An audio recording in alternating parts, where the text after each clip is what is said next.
Hello, I am the Morning Advertiser's Ed Bedington, and with me today I've got the fantastic Mark McCulloch of Hospitality Rising. We're here today to talk about Hospitality Rising. It has finally launched, Mark, from the bedroom to the bar room, I suppose we should say. I mean, tell us about it. What should we expect? What are we going to see with the launch of Hospitality Rising?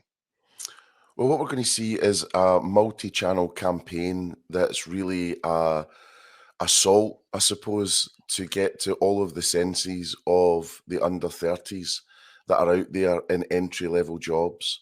So obviously we are 400,000 plus short of people in hospitality, and it's a dire situation because it's this horrible cycle where don't have enough staff, you can't trade your full hours, costs are going up, you can't make it back, so it's this kind of horrible cycle.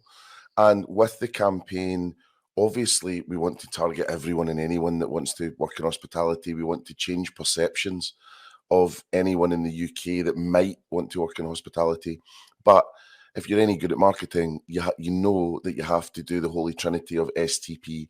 So you need to segment the market, you need to target really well on the segment that's going to give you the best return. And then you position what it is you're trying to get across to them in the best way that will resonate with them. So we've worked long and hard on a campaign that actually speaks to the youth, without me sounding too much like a dad at the disco. And we really set out to create a movement, not a campaign. So it's really all about something that's not advertising, it's a lifestyle. It's making hospitality look cool, interesting, and the people that work in hospitality are going to be celebrated throughout that process as well. So what we can expect is a year-long campaign. Started in October, it kind of went last week. We've seen some pleasing data in that in the first 2 days we had over 7,000 applications. I haven't seen the figures since then. I've just sort of chose to take that and celebrate. So we'll get into the figures more soon. And what you'll see is across the country, we're going to see the ads, which is Rise Fast Work Young is the campaign. There's 6 characters which cover the breadth mainly of hospitality to represent each area. And each character, kind of like the Spice Girls, really have got their own personality, attitude. People will be drawn to some and not others, and things like that. So, if you're a posh fan or a baby fan or a Ginger Spice fan or whatever, so I think these will become very iconic. And what's so interesting about the campaign is that I've seen such a great reaction.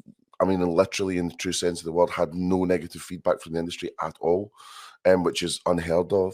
And the reason for that is that we've worked with a world-class agency. It's Google's lead creative agency. They also work for Amazon. And in hospitality, we don't usually get to work with talent of that level because of cost. And when I was looking at costs for the campaign, I was saying, oh, it's a bit expensive.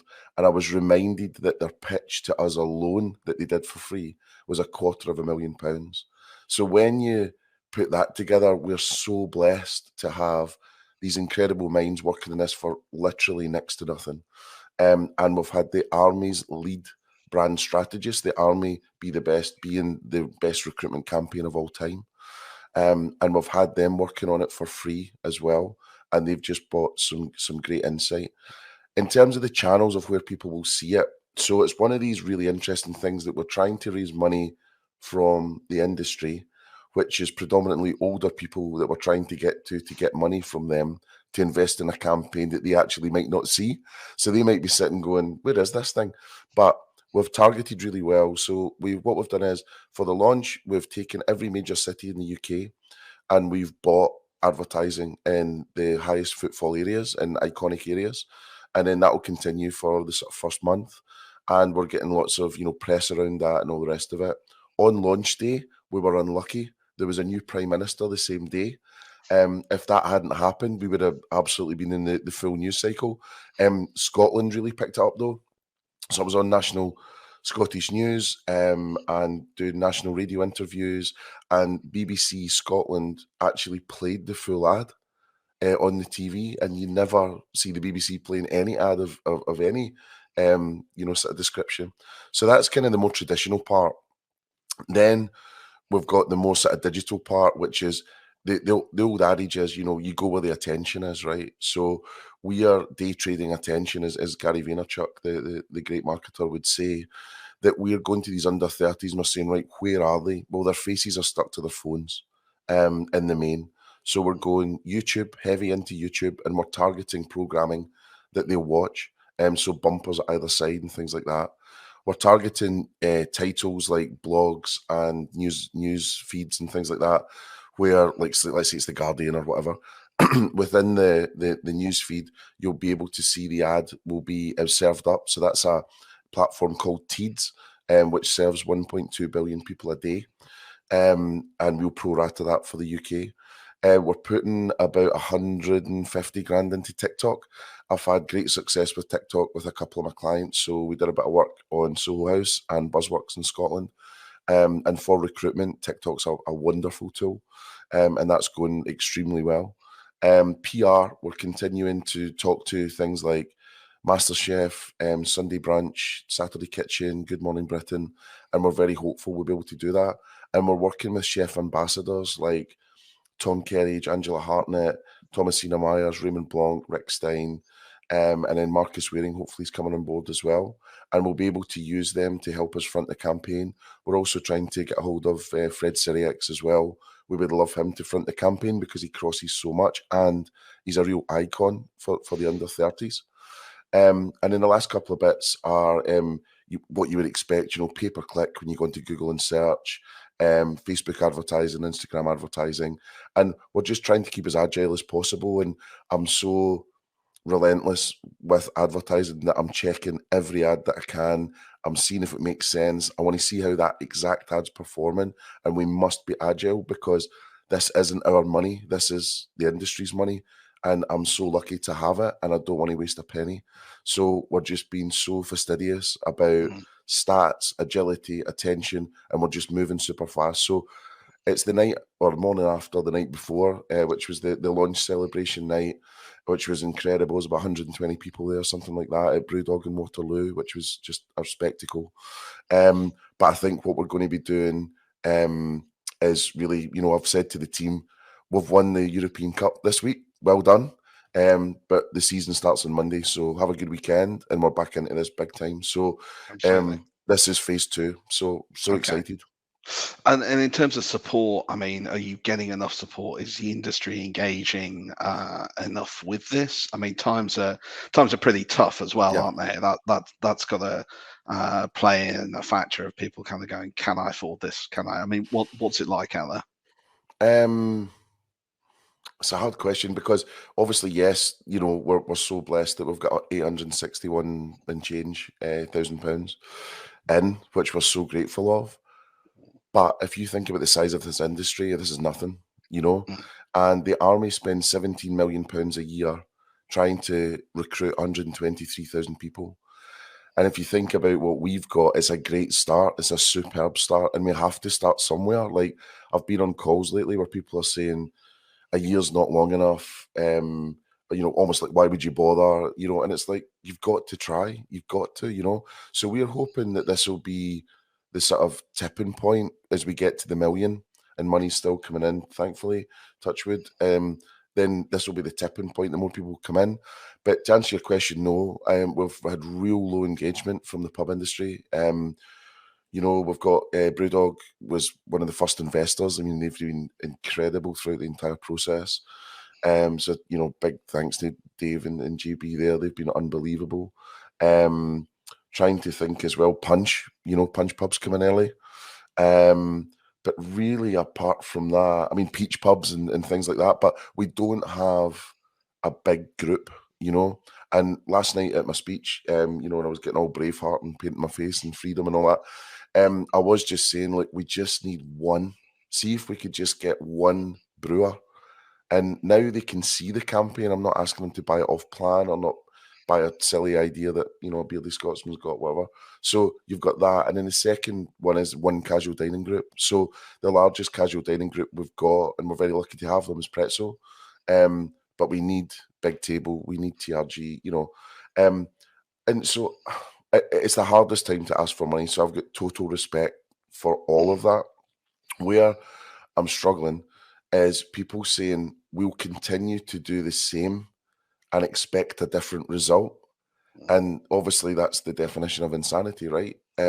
So I don't quite get that, and then I've had conversations with people saying we're focusing on retaining, and it's, well, that's fine. But the industry, I think, came out yesterday, is at 100%. So, Yeah. you can do as much as you can, but they're still going to flip, a lot Yeah. of them. The other thing is people are saying, and I absolutely am down this road, like I really am so aware of diversity and things like that. But that comes up, and my response to that is we can't be diverse if you're short of staff. By default, you'll take anyone. So then Mm. you're just going to have the same old faces, the same old colours, the same old backgrounds.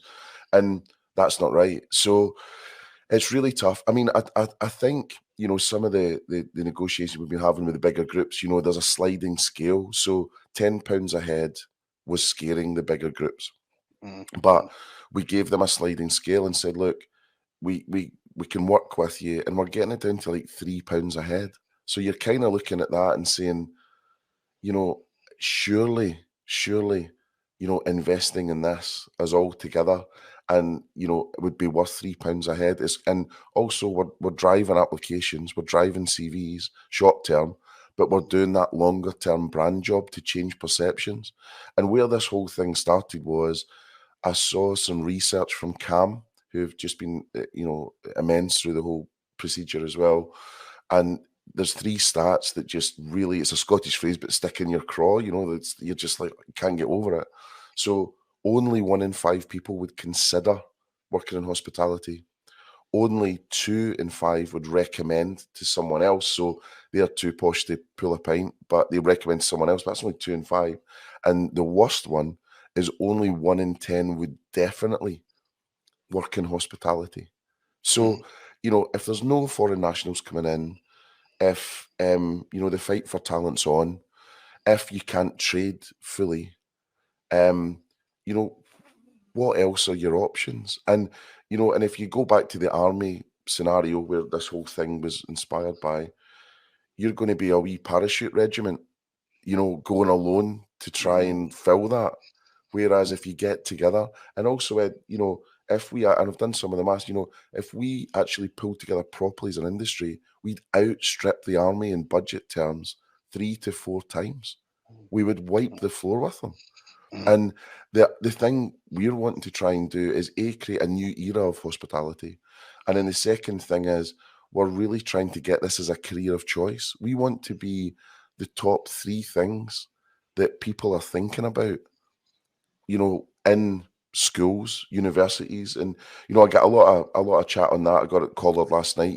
What are you doing about schools and why aren't you doing that? I think you can't eat an elephant whole. It's that start with the trunks, the old gag, I think. But Mm. from that perspective, we've got to pick something. So Yeah. we found that under 30s and entry level jobs is the biggest flippable population for us right now. The other side of the coin is this is all great doing the advertising, but we do have a product problem in a lot of cases. Employee onboarding isn't great, employee experience isn't great for some. We've got some Mhm. great operators out there, Mm. of course. Yeah. Yeah. Yeah. So we're hoping to work with the best and most forward thinking operators that then this will push the bar up for everyone. And what I would love to do, and is straying out my lane a little bit, and I was talking to Jill at Hit Training about this last night. I'd like to get one sheet of paper and understand the entire candidate process, right?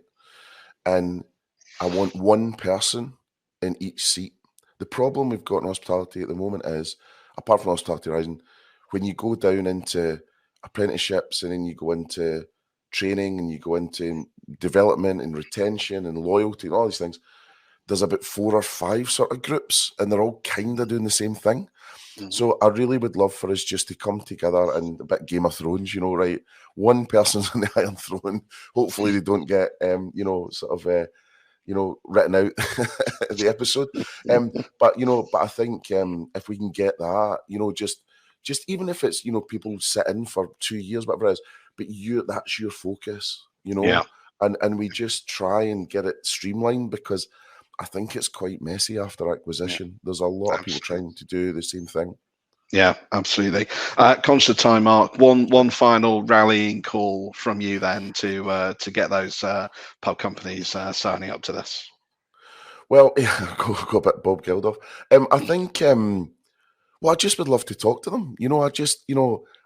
People aren't even responding to messages, and I think about people like Fuller's, who were my first client and helped me build my business when I started out. I'd love to have a proper conversation with them, preferably with a pint of London Pride. But, those guys, Green King, we would just adore to have on board. I mean, they're pretty much one of the biggest, right? So I think there's, just anyone that would take the time for a pint, half a pint. I'll pay as well, So I would just love some engagement and some chats, and we can work together to make it happen. It's not like a fait accompli or anything like that. So we would just love to see how we could make it work. The second thing I would say is we do need to highlight pubs more in some of the advertising. We do talk about bars and there's a bar person, but that's easily fixed. We can do that. It's not a problem. And then the third thing really is the actual beer companies themselves. So in terms of sponsorship, so we had long chats with Stella about coming on board. It really, Hospitality Rising was so in line with Stella Please and things like that. So we'd love to, Asahi, anyone. So from a sponsorship point of view, because if there's no pubs and there's no staff, you're not going to be selling Madri and all the rest of it, right? So it's that whole supportive system, and suppliers have benefited in billions from the industry. So it'd be kind of nice if they stepped up in our hour of need, Absolutely. Brilliant, Mark. Okay, well, thank you very much for that. We're out of time. Hopefully we can now show the advert if I can work out how to edit it in on the end. Brilliant. Thank you very much, Mark. Thank you. Rise fast, work young. Rise fast, work young. Yeah. Let's go. It's exciting, exhilarating, electrifying. Lovely rooms give us a thrill, yeah.